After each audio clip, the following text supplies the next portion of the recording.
Ok, ¿me escuchan?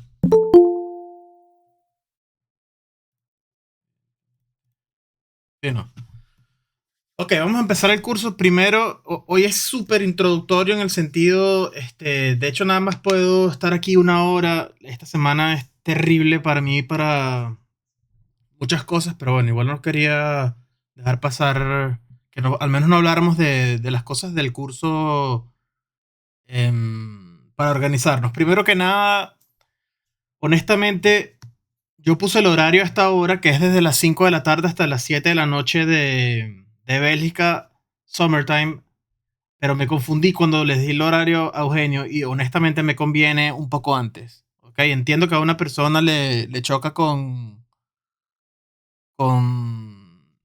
ciencia de datos, pero es nada más una sola persona y en este horario le choca a otro alumno con una optativa obligatoria. En consecuencia, bueno, en vista de que me conviene a mí y choca con una optativa obligatoria, que ya es un poco complejo el tema de choque con optativas y no tanto con electivas, prefiero dar clases 2 horas antes, ¿ok? De igual manera, siempre grabo todo, ¿no? Y creo que, bueno, la mayoría va a ser un poco más cómodo. Entonces, bueno, a partir del martes que viene, si no les molesta, en vez de ahora, sería a las 9 de la mañana de Venezuela, ¿ok? En cualquier caso, como siempre, grabo todo, lo monto en la página.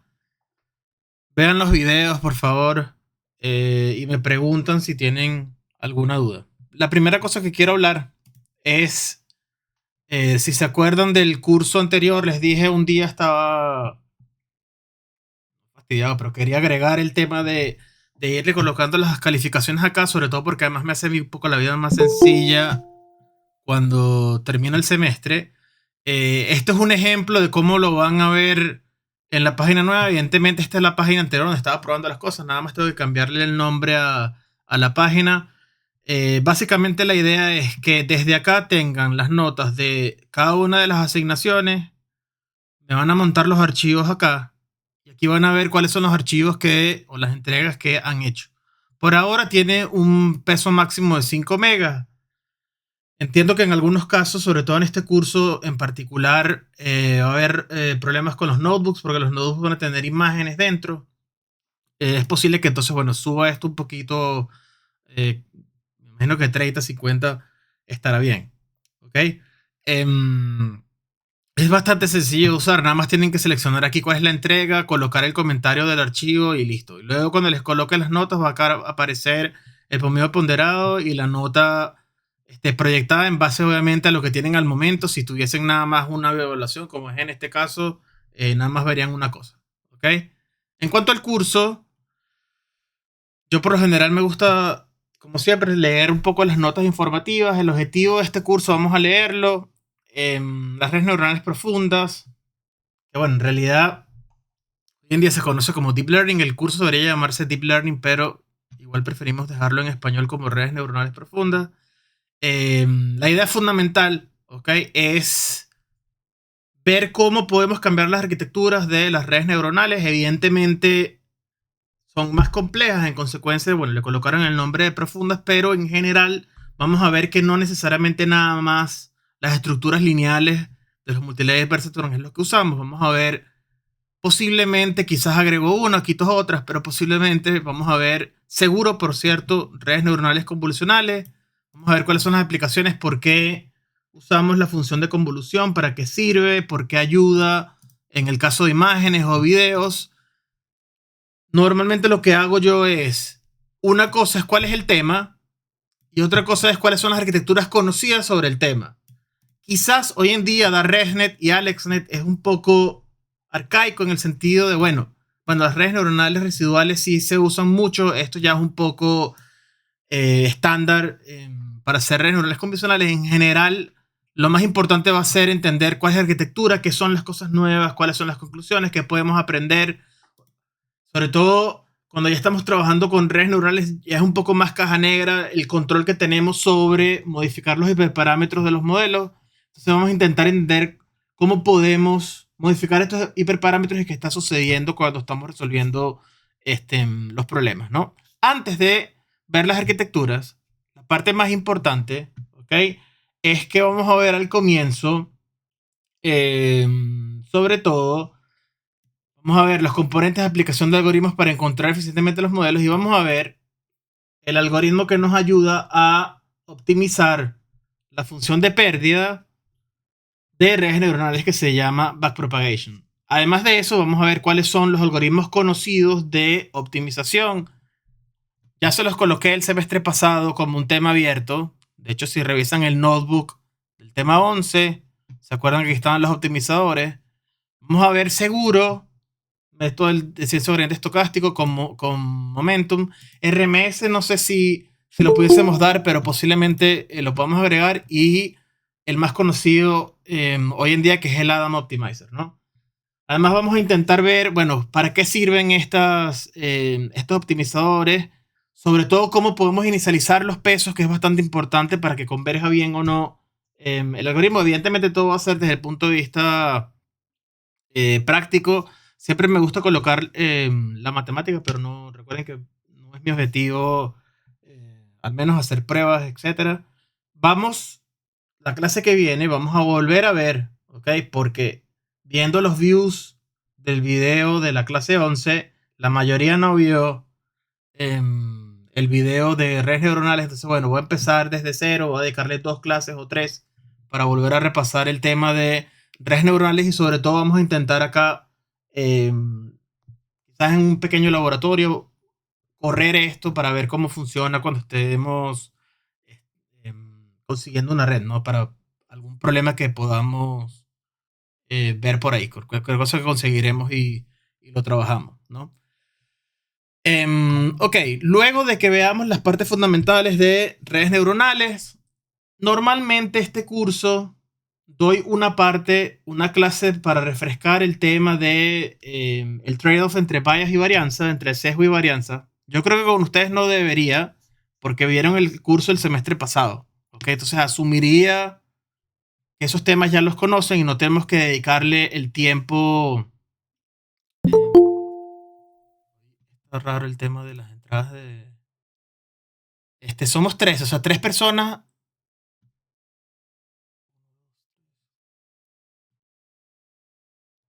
12, o sea, están las 2 personas que van a entrar luego extemporáneo, ¿no?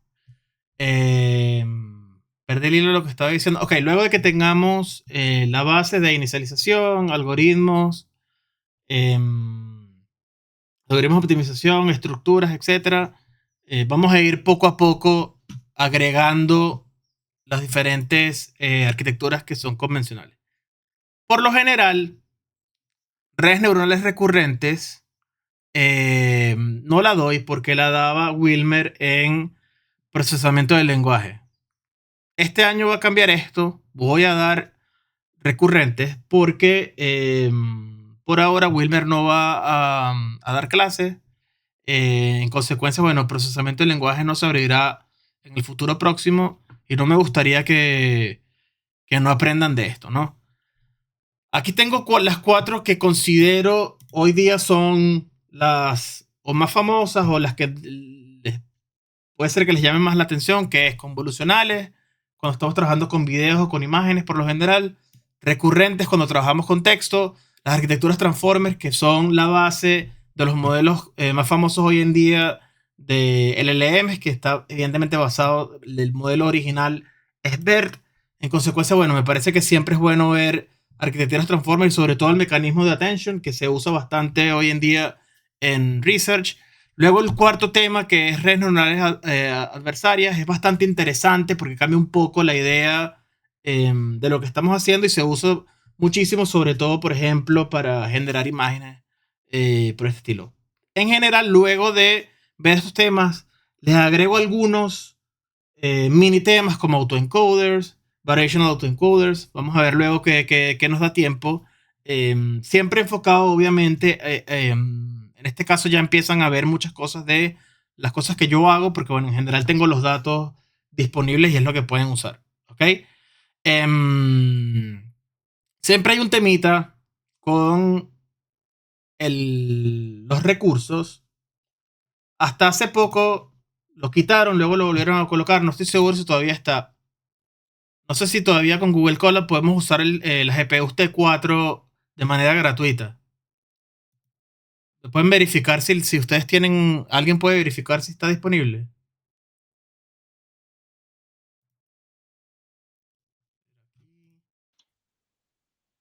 Ah, ¿no? Estas por lo general eran gratuitas, o las hacían, no me acuerdo cuáles eran.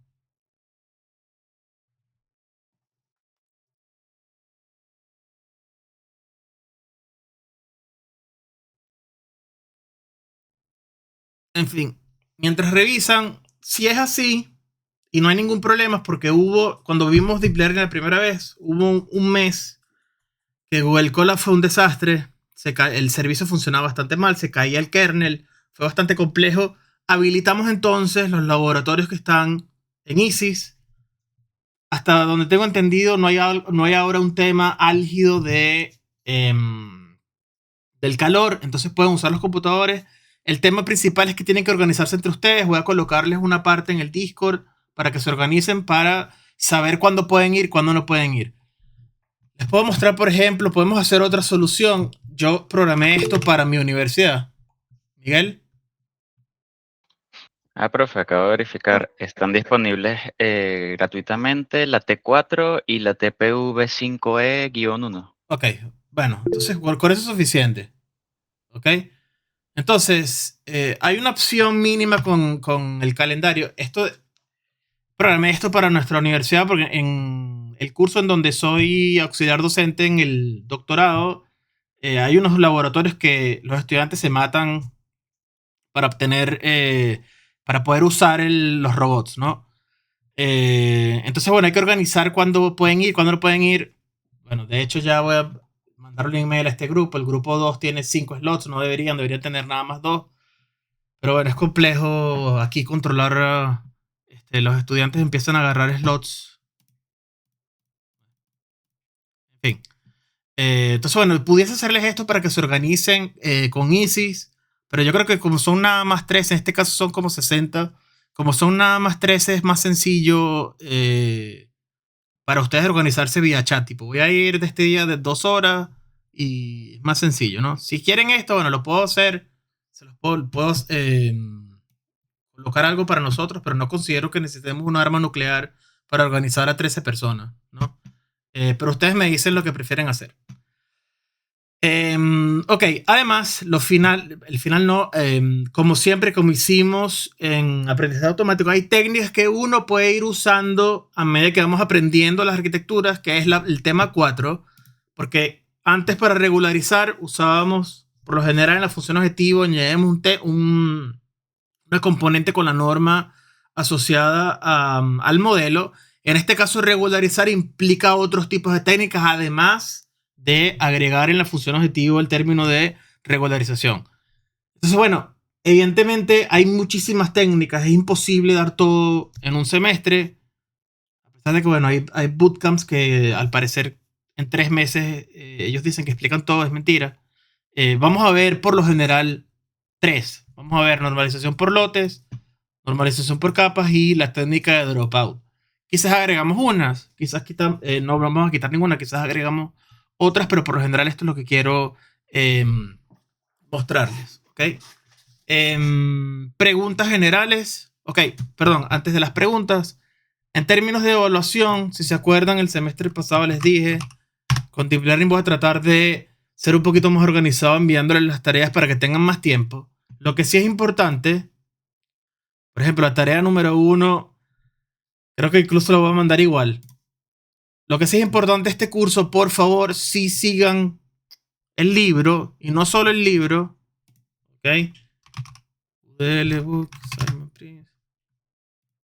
Partes de las tareas va a ser hacer los notebooks que están acá en la página. No podemos hacer todos, no tenemos tiempo, pero vamos a hacer muchísimos de la primera parte, hasta incluso llegar, quizás vamos a hacer hasta el 12.2. A partir de 12.3, honestamente, estos temas son un poco más de posgrado. En consecuencia, bueno, yo dejo el curso hasta el tema 12.3, pudiésemos hacer, no, hasta 12.3 está bien. ¿Ok? Eh, Bueno, esto pudiésemos hacerlo porque no es tan complicado y es divertido. Pero bueno, después vemos qué podemos hacer. Entonces, de todo esto, por lo general, la idea, por ejemplo, si ven la tarea uno,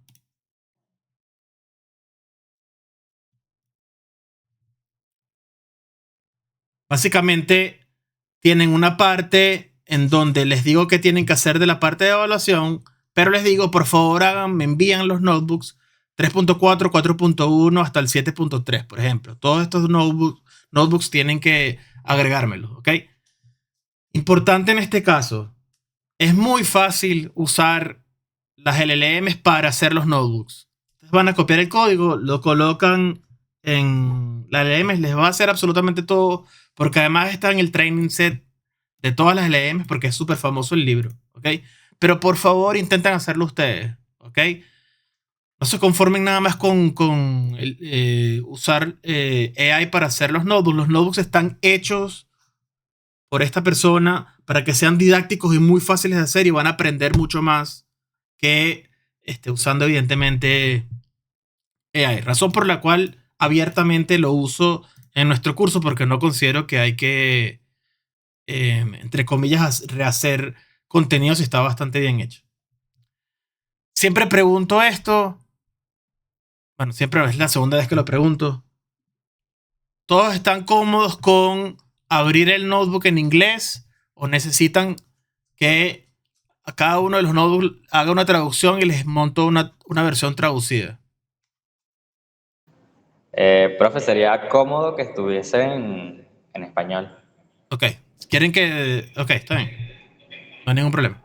Entonces, bueno, tengo que abrir cada uno de ellos, los traduzco y cuando les envíe toda la tarea, les muestro la versión en español, ¿ok?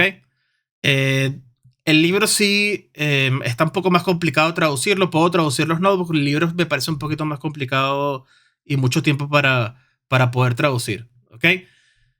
Este semestre, a diferencia del anterior, algunas clases son con diapositiva. Algunas clases no vamos a tener un notebook, sino que coloco una diapositiva. Vamos hablando encima de la diapositiva. Y normalmente lo que hago es, cuando la clase la monto los slides sin lo que anoté y una versión de los slides con lo que le escribí encima.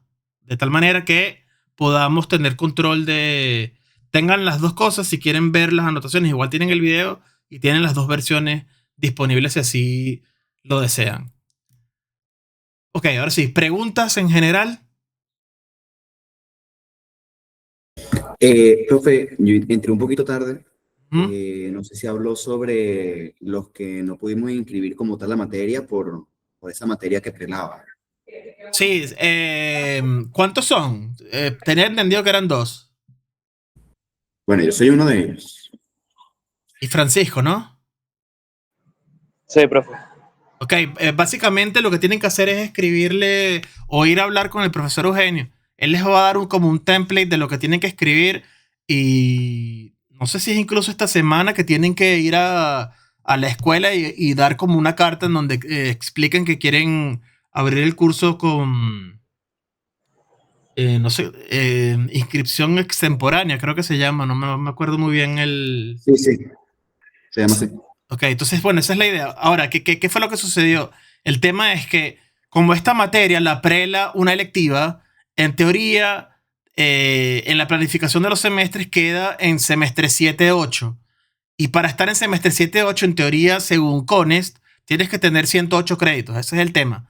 Que para nosotros hoy en día es un poco arbitrario la restricción. Y de hecho ya le escribimos a Franklin y al profesor... me acuerdo el apellido, no quiero ser falta de respeto. Sanoja, él se llama Andrés. Franklin Andrés, Sandoval. Franklin Sandoval Andrés Sanoja. y Andrés, y el profesor Andrés Sanoja. Ya hablamos con ellos para que remuevan esto para otros semestres, pero bueno, por ahora no se va a poder cambiar ya. Incluso ya se inscribieron. Igual entiendo que tienen un tema ahora con las aulas, que no tienen aulas asignadas. Entonces, bueno, quizás esto por ahora no tendrá solución al mediano plazo, sino un poco después. Y además, como ustedes ya están viendo el curso, ni siquiera será interesante para ustedes. ¿Me siguen? Ok, Si entraste igual tarde, las clases las vamos a ver de 9 a 11 de Venezuela, van a estar grabadas, ¿ok? Por dos motivos. El primer motivo, bueno, choca con alguien que está viendo una optativa obligatoria y además me conviene un poco más antes la hora. Es error mío de haberlo puesto de 11 a 1. Me confundí por el horario de invierno cuando le coloqué las horas. Entonces, bueno, me disculpan sobre eso, ¿ok? Igual está todo grabado. El semestre pasado, bueno, el pasado no, hace 2 semestres, algunos de los notebooks los hacíamos nosotros, los hacía yo real time. Agarrábamos el notebook, lo abríamos y lo resolvíamos al momento. Yo considero que esto es útil, pero si a ustedes no les gustan ese tipo de clases porque no se avanza tanto, evidentemente porque me voy a equivocar, vamos a tener que pensar un poco, etcétera. Igual, bueno, depende de cada uno de ustedes. Pueden ir incluso discutiendo y después decidimos entre todos si les parece útil una clase al respecto, ¿no? Bien, ahora sí, algunas preguntas. Segundo. Félix. Sorry. Ok. ¿Preguntas? Bien. Vamos a ver media hora el notebook del semestre anterior. Tengo los números y sé que la cantidad de views es menor a la cantidad de alumnos que tenía el semestre pasado. En consecuencia, al menos 5 no vieron los videos. Entonces, bueno, por favor, esos videos evidentemente van a abarcar más el contenido, porque aquí estoy asumiendo que ya lo estudiaron, pero vamos a dedicarle 2 clases, quizás 3 a revisar todo. Entonces, bueno, ¿qué aprendimos el semestre pasado? Como siempre, lo fundamental fue entender que el tema de aprendizaje básicamente era de un universo de funciones, ¿ok? Unas funciones que pertenecen a una familia de funciones. Buscamos conseguir, entre comillas, la mejor posible. Y la anotación que le colocamos es ponerle un techo a la F, ¿no? Esta F techo en verdad es la solución a un problema que conseguimos normalmente al resolver el problema. Y aquí hago una instanciación de la familia a la familia de las funciones lineales. Por ejemplo, si estamos haciendo regresión lineal, y menos x por beta norma 2 al cuadrado. Si hacíamos regularización, aquí colocábamos lambda. Si hacemos lazo, por ejemplo, colocamos aquí la norma 0. Entonces, la idea fundamental, bueno, en este caso, obvio que tenemos que definir qué es f. F techo básicamente es hacer beta techo traspuesto por x para todo x, ¿no? Buscamos simplemente, el modelo sería beta traspuesto por x, ¿ok? Entonces nuestro objetivo siempre fue resolver un problema, ¿ok? Resolver un problema.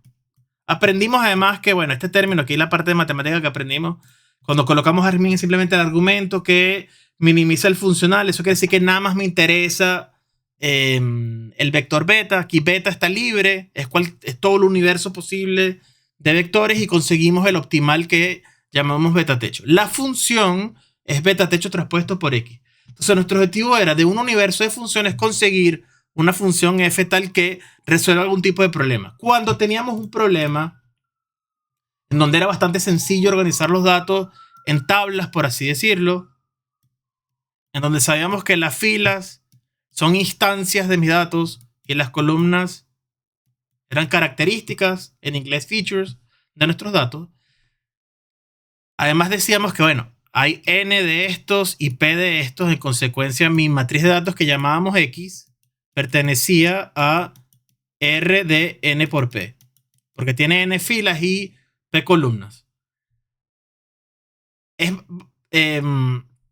Lo más importante es que luego que conseguíamos la f, intentábamos ver cuál era su posible rendimiento ante datos que desconocíamos.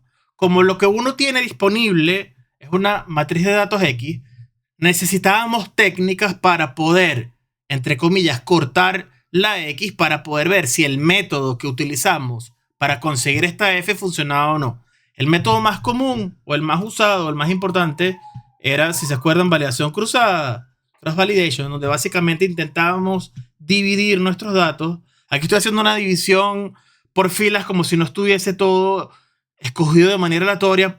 Entiéndanme que no puedo, es bastante fastidioso hacerlo como si fuese aleatorio, asumamos que los estamos escogiendo nada más por filas porque el método que genera las filas de X es todo independiente, ¿no? Si se acuerdan, básicamente dividíamos el dataset, le poníamos un identificador 1, 2, 3, 4 y 5, y simplemente para cada una de las iteraciones, para poder conseguir la F, una sola vez, todos estos folds pertenecen al testset, ¿ok? Había una variante en donde, bueno, quizás una pequeña porción de los datos lo quito de todo mi proceso para conseguir el modelo y al final evalúo el mejor modelo que conseguí en esos datos para tener una última evaluación de mi modelo. Lo importante es que, bueno, no es solo tener X, sino que aprendimos cómo usábamos los datos disponibles para poder conseguir esos modelos y sobre todo comparar los modelos. ¿Por qué? ¿Qué hay que comparar? En algunos casos, por ejemplo, el lazo, ¿ok? Recibía, además de tener la función, recibía como parámetro un lambda que yo lo puedo modificar. Entonces, ¿cuál es el mejor lambda posible de acuerdo a nuestros datos? No lo sabemos. Entonces necesitamos probar muchos lambda, vemos cuál es el mejor posible y escogemos el modelo en base a ese lambda.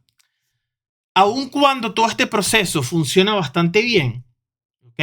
Está usado desde los últimos, no sé, 100, 120 años. Evidentemente, regreso lineal viene mucho antes del auge de inteligencia artificial, pero en general nos dimos cuenta, bueno, a mediados de los años 2000, principios de esta década de 2010 que terminó hace 6 años, que en verdad otro tipo de modelos eran un poco más útiles, ¿ok? Que ya existían, de hecho, para resolver algún tipo de problemas. Entonces, la idea fundamental de las redes neuronales es intentar alejarnos un poco de esta familia de funciones lineales que son un poco simples, por así decirlo, y llegar a una familia de funciones en donde, bueno, quizás son no lineales, en el sentido, si son no lineales quiere decir que son un poco más complejas, y al ser más complejas, la cantidad de cosas que puedo modelar incrementa, pero el hecho de incrementar la complejidad de los modelos que podemos conseguir implica muchas cosas. Por ejemplo, necesito más datos para poder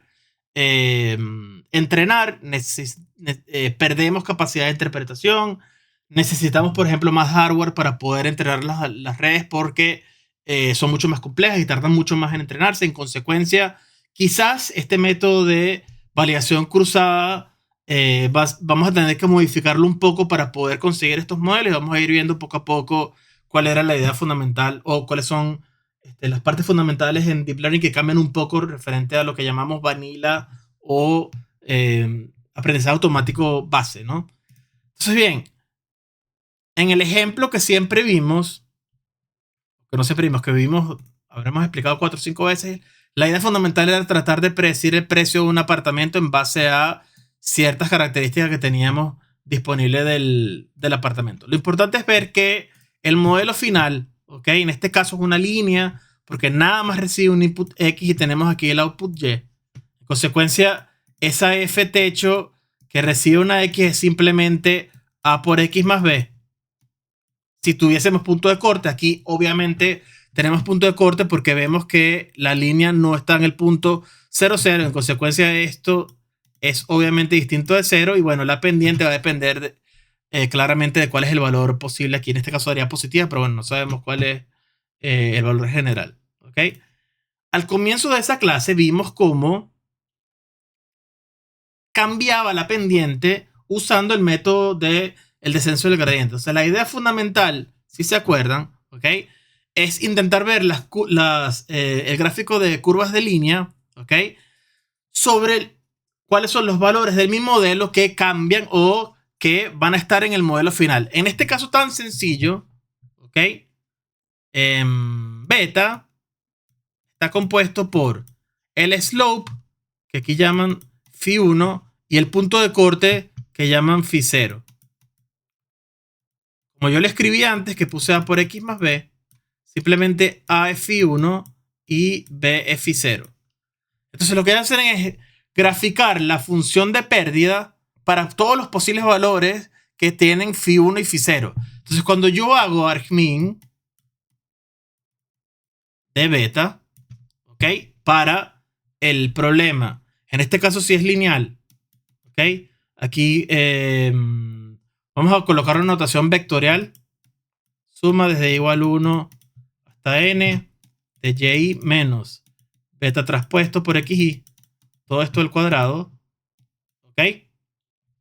Fíjense que este señor en verdad estamos escribiendo phi 1 multiplicado por xy más phi 0. ¿Ok? Cuando tenemos la función objetivo, esta era la L, esta es la función de pérdida. Por ahora yo no sé cuáles son los valores de phi 0 y phi 1. Entonces, para poder tener esta gráfica acá, fíjense que para cualquier valor de phi 0 y para cualquier valor de phi 1, graficamos las curvas de nivel de la función objetivo. Como aquí estamos haciendo sumas de cuadrados, en este caso particular incluso nada más tenemos dos variables, es claro ver que la función de pérdida obviamente son, cuando hacemos las curvas de nivel, son elipsis, ¿okay?, asociados a los valores que puede tomar cada una de las entradas de beta, ¿no? ¿Se acuerdan de cuando estábamos hablando de esto, no? Entonces, ¿qué me dice este gráfico? Me dice cómo, haciendo método del descenso del gradiente, cómo modificamos, ¿ok?, los valores en cada una de las iteraciones. Yo tengo beta en la iteración 0, esto cambia a un beta en la iteración 1, hasta llegar, en este caso usan 4 iteraciones, hasta llegar al beta en la iteración 4, ¿ok?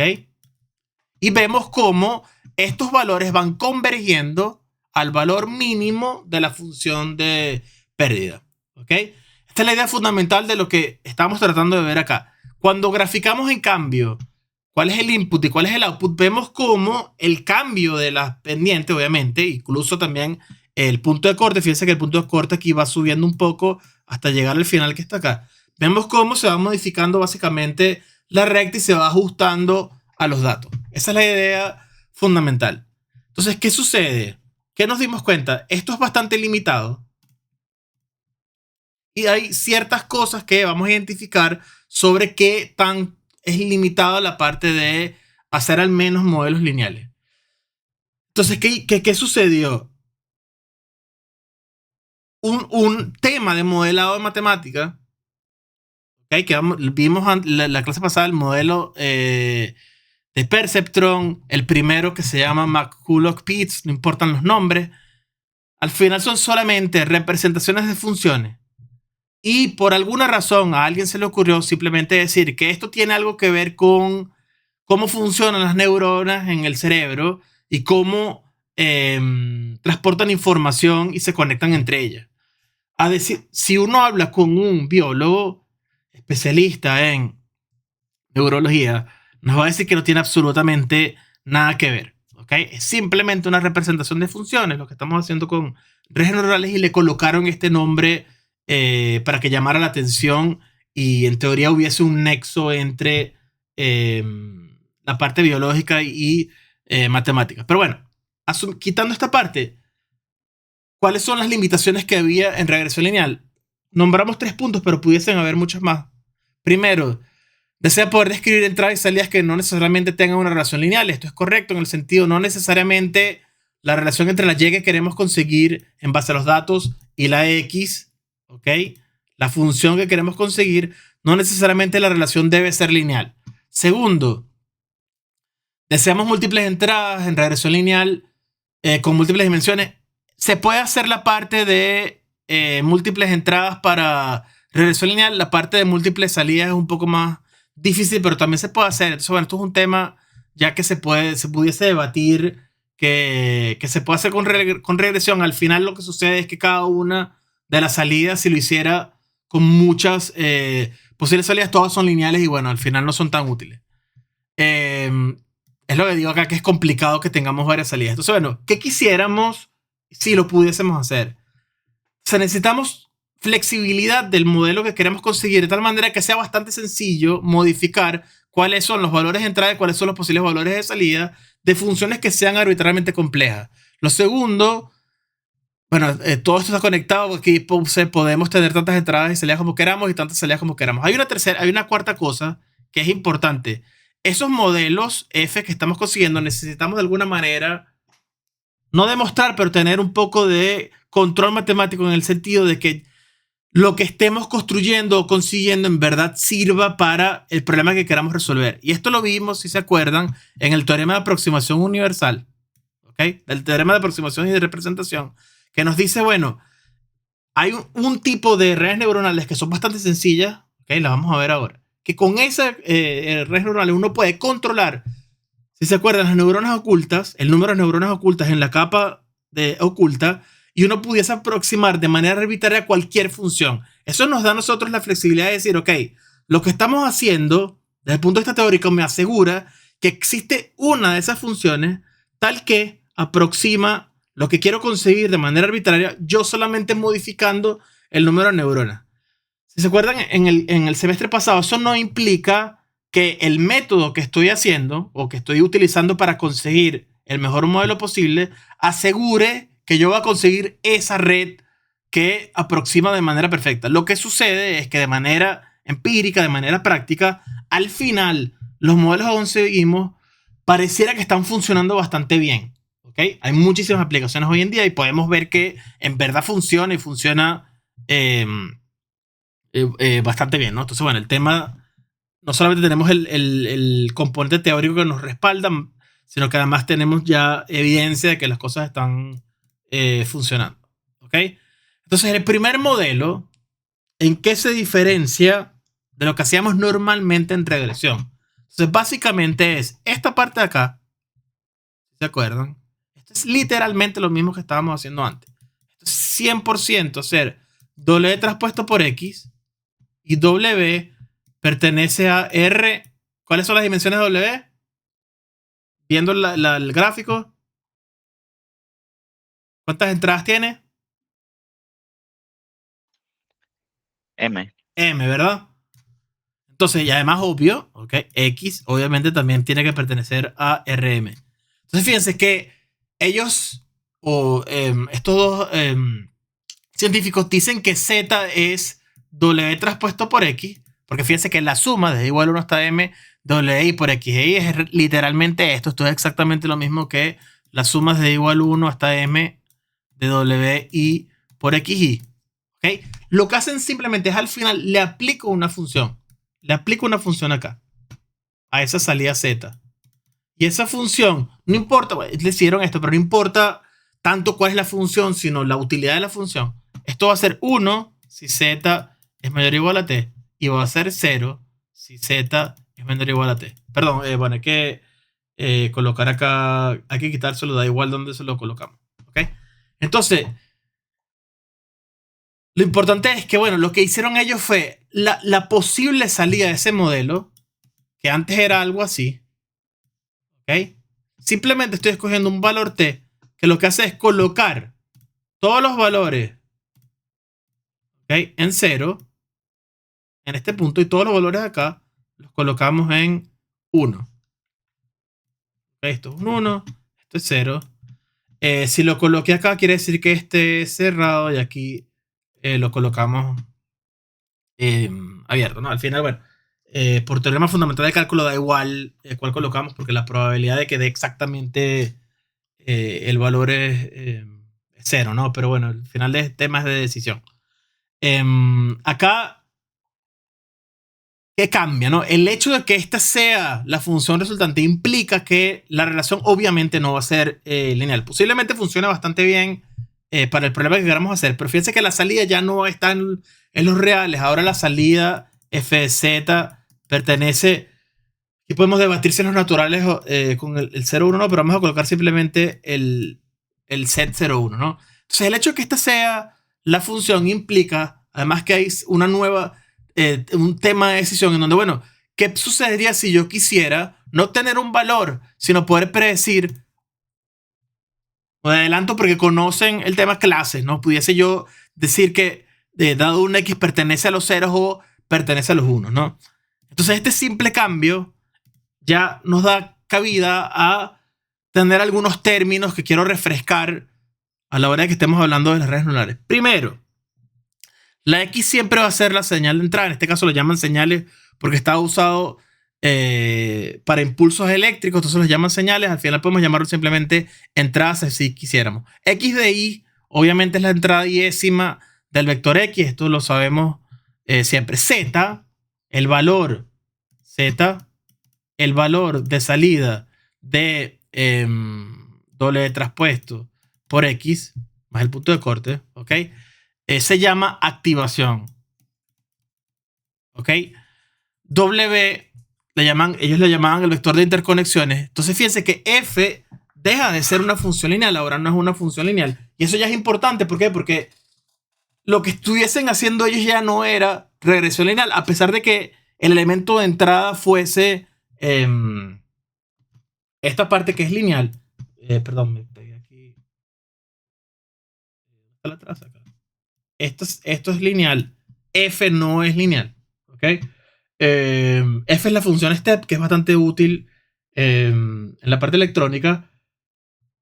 Y bueno, el tema del bias, aquí pongo que es bastante fácil de agregarlo. Bueno, aquí pudiésemos escoger este W asterisco traspuesto por X y simplemente acá W, tengo aquí el W original y el bias, y aquí coloco X con el peso 1, ¿no? Da igual, este truco lo vimos el semestre pasado, ¿no? Entonces, bueno, ¿por qué esto es útil? Pues bueno, se les ocurrió que quizás la relación entre la Y que quiero predecir, que en este caso 0,1, y el valor de entrada no necesariamente tienen una relación lineal. Entonces, este es el primer ejemplo en donde se ve algo que se puede representar con redes neuronales. Vimos cuál era la posible notación vectoral, la acabamos de ver. Y a alguien se le ocurrió, ok, ¿qué pasaría si este elemento lo usamos muchas veces y las salidas, ok, también modificamos de manera arbitraria las salidas? Entonces, ¿qué sería este componente? O sea, ¿qué sería esta cosa matemática que estamos creando? ¿Ok? De tal manera que las entradas y las salidas van desde RM hasta RN, ¿ok? Y la cantidad de operaciones que voy haciendo es completamente modificable. Entonces aquí, bueno, aquí debería haber puesto, si se acuerdan, 3 puntos acá, porque uno debería poder ir modificando la cantidad de neuronas intermedias, ¿ok? Pero habría que ver o entender qué haría esto desde el punto de vista matemático o qué estaríamos formando. Entonces, para poder aprender, vimos un ejemplo de cómo sería un ejemplo de estas señoras agregando una cosa extra, que era que esa función, en vez de llamarlo 0,1, ¿ok? Utilizábamos 0z. Le cambiamos el nombre de la función step y usábamos una nueva que llamábamos ReLU. En este caso particular, ¿okay? El ejemplo, la idea era tratar de ver con un ejemplo cómo pudiésemos generalizar esta red usando 3 neuronas. Cambiamos la función step por la función que llamábamos ReLU, que es la unidad lineal rectificada. Vamos a acordarnos cuál era la idea de ReLU. La idea fundamental es, si se fijan, que es diferente de acá. Primero, t es 0, ¿okay? Y el valor sigue siendo z en vez de colocar 1. Eso es lo que estamos modificando de esta función. ¿Eso qué quiere decir? Que uno pudiese decir que la función step es una posible instanciación, ¿okay? De la función ReLU. Simplemente aquí en vez de colocarle el 1 dejamos el z y el t lo ponemos en 0, obviamente. ¿Ok? Entonces, si hiciéramos esto, la fórmula o el gráfico es el siguiente. Para cualquier valor de z de activación, todos los que sean negativos están en 0. Y si son positivos, los dejamos en z. En el curso, ¿ok? De hecho, ¿dónde lo coloco? Lo quité. Estamos en regresión. Parece raro. Yo tenía un gráfico con más funciones de activación. En este curso vamos a ver muchas más funciones de activación y vamos a ver cuáles son los posibles usos de esas funciones de activación. En algunos casos, incluso, la utilidad de esta función es que la derivada es 1. ¿Ok? Acá tenemos un problema que es similar al problema de valor absoluto en temas de si la derivada existe o no existe. En algunas variaciones de la función ReLU aquí hacen esta parte una zona que sí exista la derivada. Otras variaciones dicen, bueno, es un poco estricto que sea exactamente 0, entonces simplemente le coloco aquí una pequeña pendiente negativa a los valores, de tal manera que no colocar exactamente 0, sino que le coloco un valor negativo bastante chiquito controle un poquito las posibles salidas de las activaciones. Vamos a ver en el curso más o menos de qué estoy hablando. Pero bueno, al final son todas variaciones del original que es la ReLU, ¿no? Ok, la primera consecuencia que vemos, si intentáramos generalizar esta función utilizando estas 3 neuronas, la primera consecuencia que vemos es que aumenta de manera considerada el número de parámetros que necesito para poder conseguir el modelo optimal. Un segundo. Ok, ¿qué significa esto? Entonces, nada más para las 3 neuronas, ok, escritas de lo que vamos a hacer es lo siguiente. Si se acuerdan, ok, teníamos en este caso como entrada es solamente una neurona X. Evidentemente hay 3 acá. Tengo una posible salida. Aquí teníamos unos pesos. Aquí tenemos unos pesos. ¿Ok? ¿Cómo se llama este?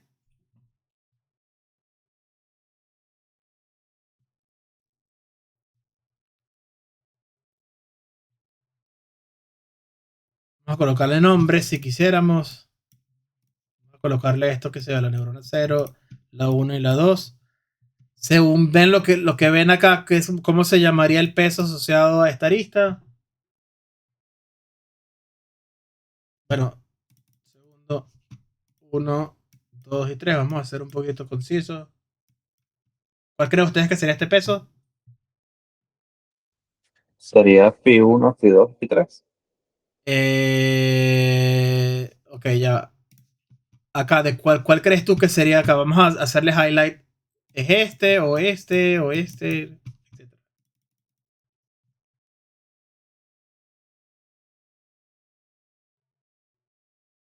¿Alguien se acuerda? Sin pena, por favor.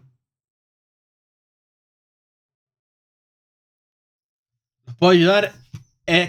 Esta parte de acá es referente a la neurona 1. Esta parte de acá es referente a la neurona 2. Esta parte de aquí es la referente a la neurona 3.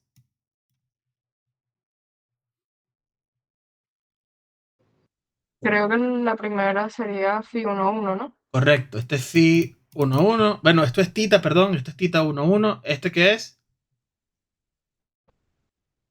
Creo que el de abajo sería el 2,1 y el último el 3,1. Perfecto. Ok, entonces, ¿qué estamos usando? Por ahora estamos usando este señor, este y este, ¿correcto? Evidentemente nos faltan muchas cosas. Primero, ¿qué nos falta? Obviamente nos falta en la entrada, ¿ok? Por aquí hay un amigo que siempre tiene peso 1. Si se acuerdan, si estamos usando el sesgo, tenemos que colocar la entrada de peso 1, que implica que tenemos 3 aristas nuevas. Vamos a colocarle aquí con un color un poco más fuerte. Tengo esta entrada que entra acá, esta que entra aquí y esta que entra aquí. Entonces, el primero, ¿cómo se llama? Bastante fácil porque ya sabemos cómo se llama el que está cercano a él. Tita 1,0, tita 2,0 y tita 3,0. Correcto, este es tita 1,0, este de aquí es tita 2,0 y este de acá es tita 3,0. Entonces, si se acuerdan, cualquier arista que entra, ¿ok? A la neurona, lo que hice antes fue multiplicar el valor que tenía en la neurona anterior multiplicado por el coeficiente. Entonces, lo que vamos a... Y sumamos, ¿no? Entonces, ¿qué vamos a tener en la neurona 1? Nada más vamos a hacer la 1. La neurona 1 va a tener tita de 1,1 multiplicado por x más 1 multiplicado por tita 1,0. ¿Ok? Ahora, ¿qué almaceno en la neurona? Tengo que almacenar la función de activación evaluada en este valor. Entonces, lo que almacenamos, el z que almacenamos, vamos a borrar aquí, en la neurona 1 es la función de activación evaluada en este valor, que es justamente lo que tenemos aquí. Para cada una de las entradas de las neuronas, recuerden que aplicábamos la función de activación. ¿Qué nos falta? Nos falta entonces, obviamente, la parte de la derecha, ¿ok? Que si es algo extra en esta representación, colocamos phi de 0. Aquí empezaron a nombrar desde 0. Colocamos phi de 0. Phi de... Perdón, no, está bien. Phi de 1, phi de 2 y phi de 3. Falta una cosa, que es que, de nuevo, ¿ok? Ya, este color no me gusta, vamos a colocarlo así. Okay, de nuevo, aquí tenemos una neurona de peso 1 referente al sesgo de esa capa. En consecuencia tenemos, ¿ok? Obviamente, esta señora acá, esta la llaman, según la fórmula, phi de 0. ¿Ok? Entonces, el resultado final es, recuerden, de izquierda a derecha, todo lo que va a entrar en la neurona, multiplico la arista por el valor de la neurona. En consecuencia, tengo, en este caso, vamos a ser precisos, Z1, Z2 y Z3. Entonces va a ser Z1 multiplicado por phi1, Z2 multiplicado por phi2, Z3 multiplicado por phi3, luego 1 multiplicado por phi0 y sumo todo. ¿Ok? Aquí sumo, sumo y sumo. Y es exactamente la fórmula que tenemos acá si borrara, obviamente, vamos a modificar el tamaño de esto, si borrara todo lo que tengo acá, me queda exactamente esa fórmula, ¿ok? Entonces, está acabando el tiempo de lo que tengo disponible, vamos a hablar 5 minutos. Recordemos entonces que vamos a seguir la clase, obviamente desde acá, la clase que viene, vamos a ver, si se acuerdan, vamos a ver algunos ejemplos de cómo están funcionando las funciones de activación, cuáles son las familias de funciones, ¿ok? Lo que más me interesa que recordemos del semestre pasado es que al final las redes neuronales son solamente representaciones gráficas de funciones. ¿Cuáles funciones? Estas funciones que están acá. ¿Ok? ¿Cuáles son las funciones que podemos representar? Va a depender 100% de cuál es la función de activación. Cuando la función de activación es la ReLU, vimos que podemos darle un nombre a la familia de funciones que estamos representando. Pero va a cambiar radicalmente si modificamos cuál es la función de activación. Y en este semestre vamos a modificarlo. Entonces lo que vamos a ver es que ahora no solamente, ¿okay?, vamos a modificar la función de activación, sino que en algunos casos vamos a modificar incluso cuál es la arquitectura para poder hacer estas redes neuronales. Ahora todo es sencillo en el sentido, sé cómo se lee la red de izquierda a derecha, multiplico los pesos, ¿ok? Pero estas son redes que son muy, muy pequeñas, ¿ok? Las redes que son un poco más grandes de... incluso de representar, ¿okay? Dejamos incluso de colocar las neuronas, los circuitos y empezamos a colocar componentes. La idea final del curso es que ustedes sean capaces de ver un gráfico de una red neuronal en donde les expliquen, esta es la componente de capas residuales, esta es la componente de capas lineales, esta es la componente convolucional, esta es la componente de clasificación. Y ustedes sean capaces de identificar qué está haciendo esa red y sean luego capaces de, bueno, ok, esta es la red, sé cómo escribir el código para hacer la no representación, sino reproducción del trabajo que estoy leyendo de la red que están trabajando, dependiendo de lo que lean, ¿no? Entonces, por ahora, lo que conocen son este tipo de redes por ahora de lineales. Vamos a hacer los ejemplos siguiendo con las lineales y luego vamos a ver, ok, ¿cómo pudiésemos modificar la estructura de esta red para que sea útil para imágenes? Entonces vemos, ok, introducimos la función de convolución, vemos cómo cambiar el nombre de las capas o agregar capas nuevas para hacer redes convolucionales. Y luego vemos cuáles son los resultados usando multilinear perceptrons para imágenes contra las convolucionales y vemos cómo el performance cambia radicalmente. ¿Ok? Para hacer esto vamos a ver una pequeña clase, ¿ok? Colocarlo, te lo voy a mostrar.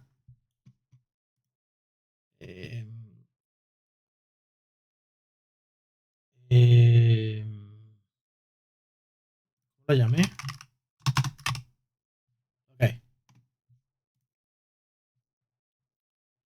Cuando veamos redes convolucionales, vamos primero a ver una pequeña clase de PDI para entender algunos términos de imágenes, qué es contraste, qué es brillo, traslación. Vamos a ver transformaciones sobre las imágenes para ver cómo podemos conseguir información sobre las imágenes. Y al final, okay, de que vemos esta pequeña introducción a PDI, vamos a trabajar con la función de convolución y vamos a definir las redes, cuáles son las arquitecturas y un pequeño ejemplo. ¿Okay? Aquí obviamente ponemos algunos ejemplos que son útiles para redes convolucionales, aunque bueno, hoy en día tampoco pudiese cambiar el ejemplo.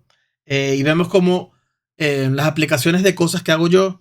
En este caso, bueno, esto es de segmentación médica de cosas del estómago, pero pudiese agregarles otros ejemplos un poco más nuevos y lo vamos a ir viendo poco a poco. ¿Ok? Entonces, bueno, recuerden lastimosamente, bueno, el jueves no puedo dar clases, me disculpan porque voy a estar, va a ser súper, pudiese intentar, pero va a ser muy complicado porque mi prima tiene una presentación de doctorado y me va a complicar mucho el día si intento darles las clases. Entonces, bueno, me disculpan que las primeras semanas nada más puedo dar 1 hora de las 4, pero a partir de la que viene sí regularizamos.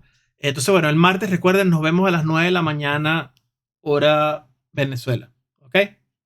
Bueno, espero que el curso les guste. Sí, ojo, importantísimo en este curso, si están interesados en una aplicación de un algoritmo, etcétera, me lo pueden escribir de una vez y yo puedo preparar clases para la parte final del semestre.